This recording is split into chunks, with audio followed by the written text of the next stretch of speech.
Smash somebody, take the money, go home or rest. Smash somebody, take the money, go home or rest. Smash somebody, take the money, go home or rest.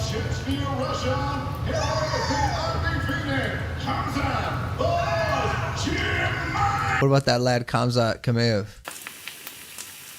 Let's go, boys. Episode 192, best kept secret in the space. UFC 308, meat boy. It's a absolutely stacked card. Absolute bangers to come. But last week we did all right. Meatlock missed. I mean, we were 1 minute away from Pineda getting that fight, getting that Meatlock, keeping the streak alive. But unfortunately, got taken down by the damage, and the damage was able to steal the round. I mean, Pineda was literally a minus 110 favorite with a minute to go. But nonetheless, we both went 3-3. One I wanted to focus on, though, you called Rob Font over the Matrix. You were all over that one. How did you pick that one at plus 300-ish? Yeah, I just thought that Rob Font, he's proven he doesn't crumble under pressure. He's a great fighter. He's a great levels test, and I just wasn't sure if Matrix was really there. I thought he was gonna, sniff his own toots, and it seemed that he did. He pulled the dragon. Yeah, he really did pull the dragon. Laid an egg, essentially, but you were all over it. Great call. In the meat event, your boy had Fluffy. I even said by late finish, so hopefully some of the meat boys are able to cash some tickets on that Fluffy lock, but nonetheless, beyond that, I mean, the fights were kind of a snooze fest. I'm a little bummed that we both picked Robellis to Spain because he got smoked by Austin Lane, and to me, that was just crazy. We honestly should have seen that one coming, and we now know that you can never pick Robellis to Spain in a UFC fight because he truly is awful. But nonetheless, meat boy, not a lot to recap from last week. You're trying to just jump straight into 308? Yeah, let's just jump straight into it because that Robellis one. Let's just forget about that one.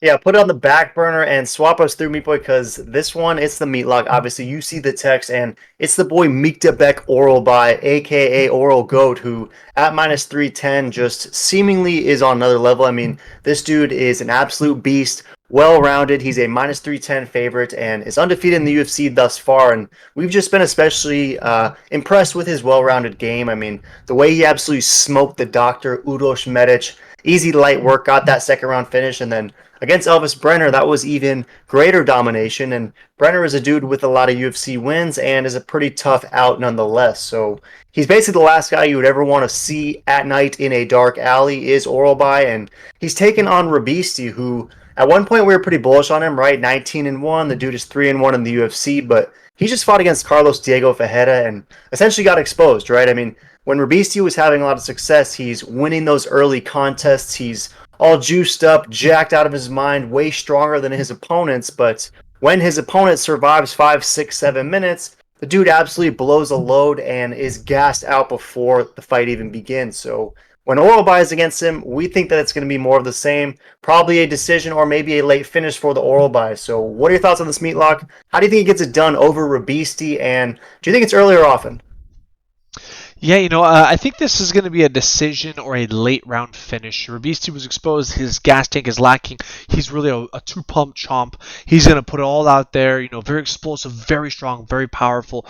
But I think, Oralby, I think he's too good. I think he's a tacticianist where he's going to, defend the takedown, stuff every little thing, and then Rabisti's not going to know what to do and just start throwing meat bombs, and he's going to get caught in the later round or just get picked apart the whole time.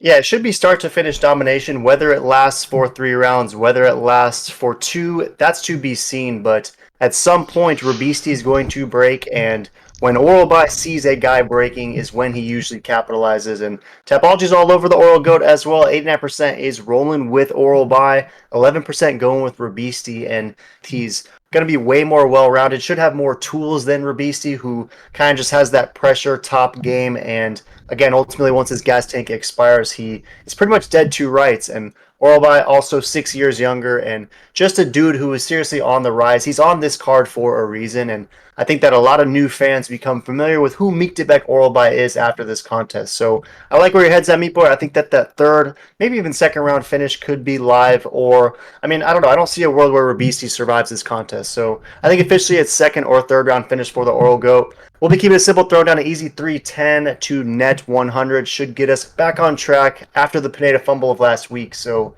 any last thoughts on the Meatlock? No, this is definitely a lock nonetheless, and Rabisti's going down once again. Yeah, he's going down once again. He got exposed. Let us know if you agree with the meat lock and swap us through, Meat Boy, because this one's pretty fun. It's Hands of Steel Jeff Neal, who is 15-6 overall, a 7-4 fighter in the UFC, taking on RDA as a pretty sizable favorite. Minus 298 is Neal, plus 240 is RDA, and it seems like every time Rafael Dos Anjos fights, he's around plus 240, around plus 260 ish, and sometimes he cashes as a dog, and other times he just gets steamrolled by these young hype beasts. But in this one, I actually think that this fight is a little bit more competitive than the odds are suggesting. I mean, Jeff Neal, just like RDA, has lost 2 straight himself. And while, yes, one was a recent split decision over Ian Gary, I did think that that was a good decision and that he did lose that fight. And the fight before that, he got absolutely smoked by Shavkat, but everyone gets smoked by Shavkat. And if you look at RDA's recent losses, he got absolutely smoked by Gamrot. It was his return back to 155, and then Luque kind of dominated him across 5 rounds in the fight before that as well. So both these guys are combining 0-4 in their last 4 contests, but Jeff Neal is a minus 300 favorite. So do you like Jeff Neal, Hands of Steel, to get back on track, or at plus 240, do you see any life for the former champ RDA? I mean, RDA is no joke. I could see him getting any fight done versus anyone, but I think Jeff Neal is going to be too fast, too sharp, and I don't think RDA is going to be able to take it to the ground because that's where RDA would excel. But Jeff Neal is no joke. He's been looking real crisp. He's very strong, and RDA is going up in weight class. I just don't see RDA manhandling him like RDA manhandled Kevin Lee at 170. So this is gonna be a fun fight, but I think Hands of Steel Jeff Neal is gonna get it done via decision.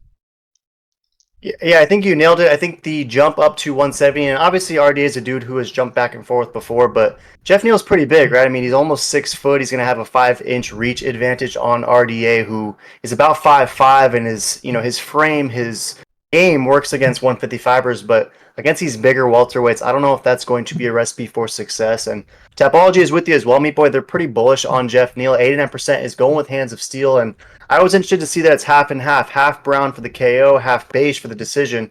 If you're taking Jeff Neal, do you see a world where he finishes RDA? Like, is that going to be the sneaky play for Jeff Neal? Because at minus 300, I think that's a little bit too pricey. But what's the method of victory if you're taking Hands of Steel? Yeah, if Hands of Steel gets it done, I think I'm gonna go with decision. If he KOs RDA, that's just crazy. I think it's gonna be a gritty, a good fight, a competitive fight, but I think it will go decision Jeff Neal. Yeah, he KO'd Luque, so you never know, but historically RDA is pretty difficult to finish, so I'm with you. I kind of like Jeff Neal by decision. It's probably going to be around minus 120, minus 140-ish, and that's probably the safest play because it does seem like Jeff Neal fights, apart from that Luque one, have been going the distance most recently, and RDA, again, very difficult to finish, but Fiziev got that late finish on him, so it is possible, but I'm with you. I'll take Jeff Neal. I'll go by decision. So officially Neal for both of us. Any last thoughts? No, this is a fun fight nonetheless. Yeah, let us know if you are also taking Jeff Neal or if RDA has more life than we're suggesting. But another interesting one here, Meat Boy, it's your boy Shara Bullet at minus 162. All the rage, 14-0, 3-0 in the UFC. The former AEG light heavyweight champ, so now he's fighting at 185, obviously. But the dude has been impressive recently. He just got fight of the night against Michel Olegzaychuk and earned performance of the night against Trockley before that, but that was against Trockley. And nonetheless, though, I thought the win against Michel was pretty impressive because I do have a lot of respect for my Polish brother, Michel Olegzaychuk, and Shara Bullet made that look very easy. It was essentially non-competitive. So is this a step up in competition when he takes on Armen Petrosian, who at plus 136 is 9-3 overall, 3-2 in the UFC, but he did just get absolutely smoked by Rodolfo Vieira. Like, he got taken down, he got choked out, the fight was over in a few minutes, but we know Vieira is kind of a specialist on the ground, whereas Chara's out here trying to stand and bang, which is what Armen Petrosian wants to do. I mean,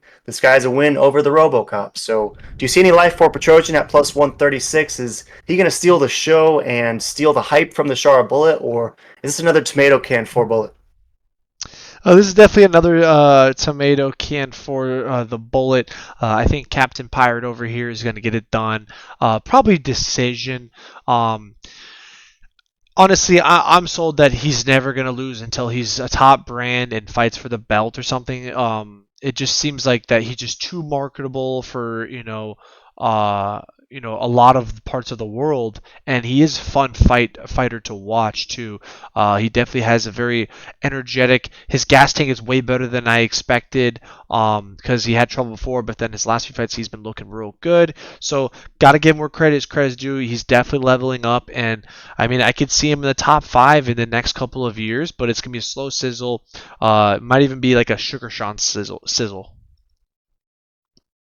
Yeah, I buy that for sure. He definitely is one of the more marketable guys in the division for sure. I guess I just do wonder though. I mean, when Armin Petrosian is losing fights, he's losing to grapplers, right? Rodolfo Vieira took him down, smashed him. Caio Bahalio did the exact same thing. Everyone else, Armin Petrosian is able to beat because it's on the feet. And, Gregory Rodriguez, the RoboCop, lost the fight on the feet against Armin. And then that fight against CLD license, Christian Leroy Duncan, who is kind of a straight kickboxer, Armin also dominated that one as well. So in this fight against a strike first guy like Shara, do you see it being somewhat competitive on the feet? Or is there any life for Armin to try to initiate some grappling, maybe try to get him onto the ground? Because, I mean, it's not really in his game. It's not what his go-to is, but Shara did get taken down by Bruno Silva in his debut, and he has obviously upgraded that game since then. But do you see any world where Petrosian tries to take him down, or even when the fight is on the feet, does Petrosian have some life there, or is Shara just that good?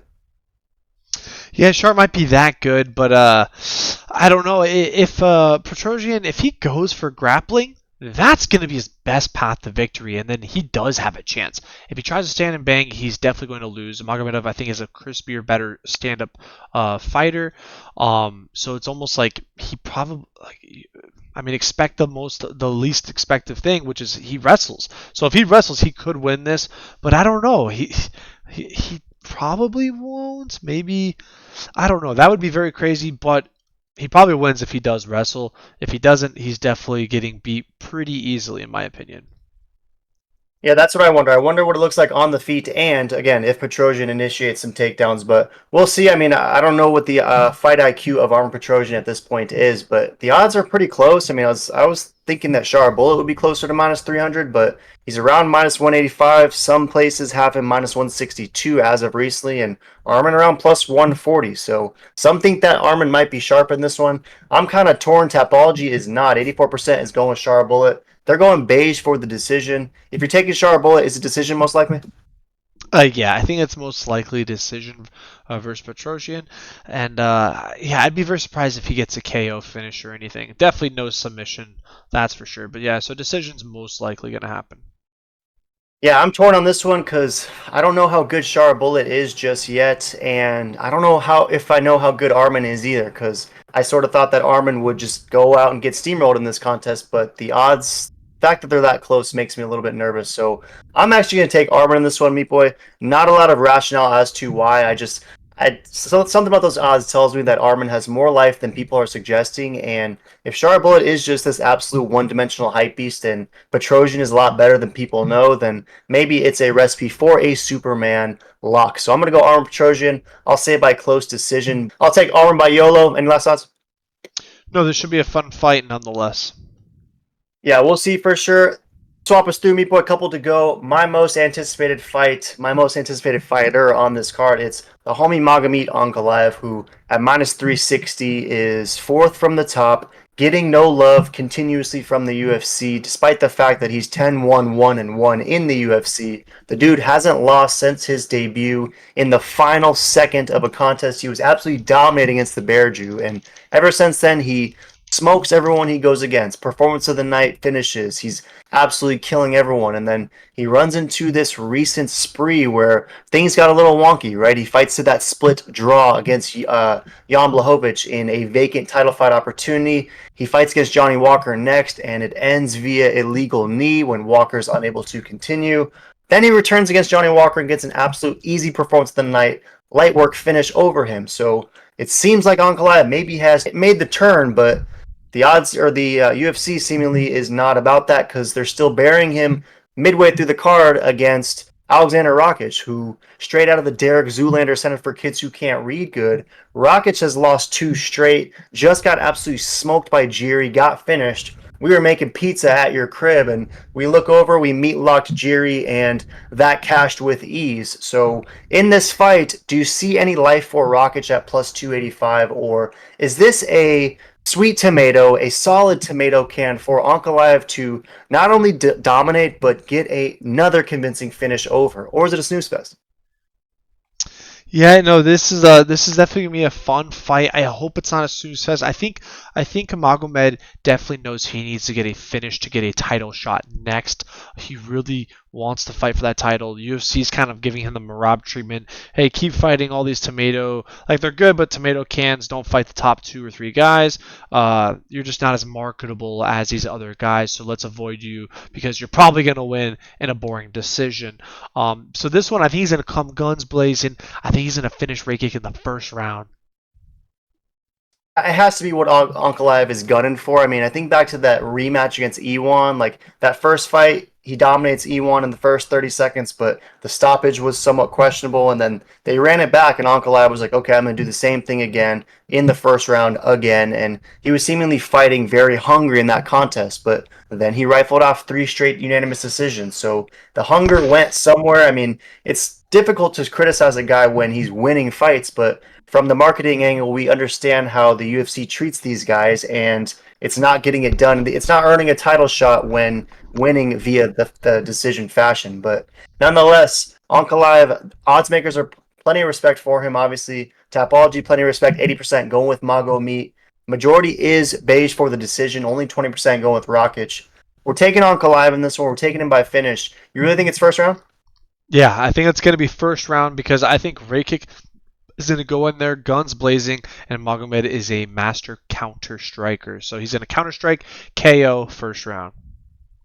Yeah, I think there's something to that. I'm gonna go Ankalaev second round, maybe Rakic, similar to the fight against Yuri. He's able to somehow survive that first and then gets put out of his misery in the second. So I'll go Ankalaev second round finish, but I'm hopeful it's a first round finish for Ankalaev. And nonetheless, I think that it is a dominant finish for Magomed because to your point, he has to realize that if he wants to be the next champ, he has to go out and get a statement finish over Rakic. I mean, if he goes out there and wins a decision, even if it's a dominant decision, they're probably going to make him fight again, probably against Jamal Hill or someone else before getting another title shot. So it's finish for a title shot or decision for another main card sleeper, I suppose. Ankalaev finishes the call. Any last thoughts? Yeah, Ankalaev finished first round KO.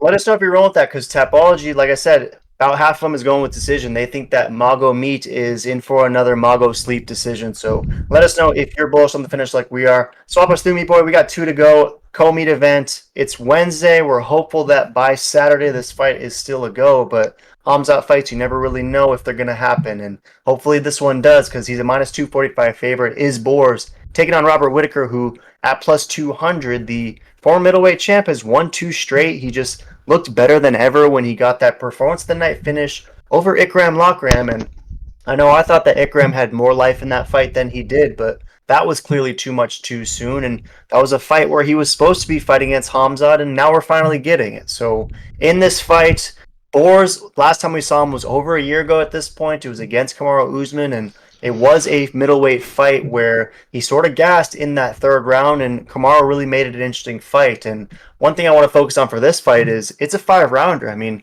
it's a co-meet, non-title fight, but we saw what Hamzat looked like in that third round against Usman, and if that was a 5-round fight, you got to lean Usman finding a way to get that one done. So you can argue Chimaev was saved by that third round fact. This one's 5, however. So any concerns about a 5-round fight against a guy like Bobby Knuckles, who historically can go 5 rounds with ease? Do you see Bobby Knuckles having late life in this one, or is this another early Hamzat finish? Yeah, if Hamzat finishes Bobby Knuckles early and often, I will be mind blown. The longer this fight goes, the better it is for Bobby Knuckles because we already know he'd go 5 rounds. Hamzat, we just don't know.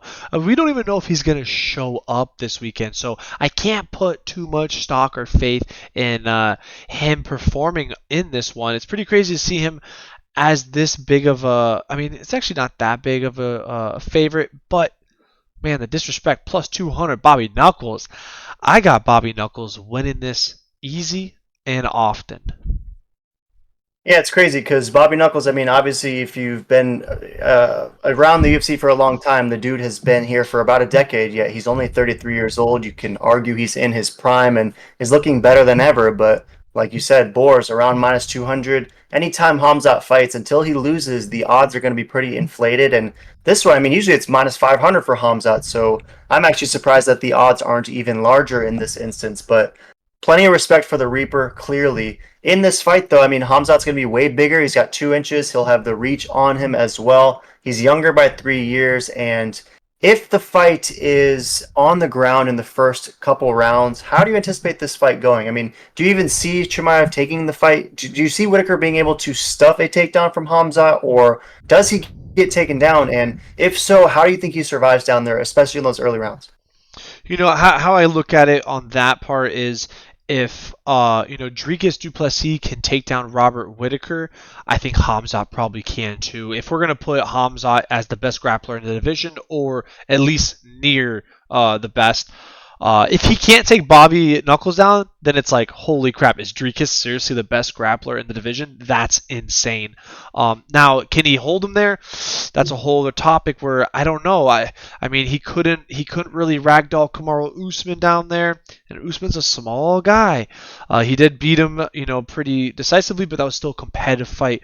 This is Bobby Knuckle fighting at 185 the whole time, and I think Bobby's actually gonna get it done, and I think it's gonna be just like an Ikram fight. Everyone expects this new gun, Ikram to come in, and he gets snuffed. I think Hamzat might get snuffed, but it might be in the third or fourth or fifth round. I do worry for Hamzat, just because Bobby Knuckles, I mean, if you've been seeing these interviews, the stuff he's saying, he says he's ready for war for 25 minutes. I don't know. 25 minutes, Bobby Knuckles, he's always ready for war. Hamzat, he might not even be ready to show up. So it's like, I got to go with my boy Bobby Knuckles. These odds are juicy, and I just think something in the universe is going to let Bobby Knuckles get this one done. He knows who he's fighting. He's probably over-prepared, and I think maybe Hamzat might be under-prepared. He's gone from fighting 3 times a year to 1 time a year. So I don't know if that's health issues or he's a big time now and he doesn't want to fight more than once or what, but I think Bobby Knuckles got this one in the bag. Yeah, great points, and I also think Whitaker has just more pathways to victory, right? He's got to survive the first couple rounds, but beyond that point, you got to imagine that he's going to have the advantages in the later rounds. It's just, can Hamzat get that early finish? Because I really think it's early finish or bust for Hamzat. I struggle to see a world where he wins a decision unless he comes in as a new CEO and really found a way to fix those gas tank issues that he was dealing with. But to your earlier point, I mean, all the recent health issues that Hamzat has been going through, I'd be a little bit surprised if his cardio is that dialed, giving all those complications outside of the cage. So this one's fun for me. I do see where your head's at. I like the odds a lot for Whitaker, but something tells me Chimaev will find a way to get an early finish over Whitaker, similar to how Izzy was able to, and I think it'll look differently. I think that if Hamzat's getting this finish, he smashed him, he took him down, and he found a way to just pin an arm and brutally TKO Robert Whitaker. But I do think that if you're playing this one, Whitaker has more pathways. So tread carefully if you're going Hamzat, understanding that you basically have 10 or 12 minutes to find a way to get this one done. Otherwise, things might get a little bit sketchy. So I'll officially go Hamzat by finish, but Tapology is essentially split 50-50, and which is pretty fascinating because Hamzat is a 2-1 favorite, yet Whitaker has 51%, a slight majority of Tapology, and of the 49% going with Chimaev, solid majority is submission friendly. So they think that he's going to get a submission when taking Whitaker down there. So should be fascinating nonetheless. I got Chimaev by finish. Are you officially going to go Whitaker by decision, or are you committing to a round 3, round 4 finish? Where are you at? I think it's going to be a 3-4, maybe 5 round finish or a gritty decision, and Bobby Knuckles will pull through. I think it's going to be a close fight, a very fun fight. If Hamzat wins this, then I just can't doubt him anymore. Even if he fights versus Dricus, I think I'm going to take him if he dominates Bobby Knuckles, because that would just be crazy to see Hamzat do what he's doing. But yeah, I don't know. I'm just not sold yet. I think Bobby's a big stepping stone, a hard one to overcome, and at those odds, I got to take Bobby on it. Yeah, I don't blame you. I slept on Whitaker before, and usually it's a bad idea. So let us know in the comments if you are taking the Reaper Robert Whitaker or if you're rolling with Boris Hamzat Shemaev.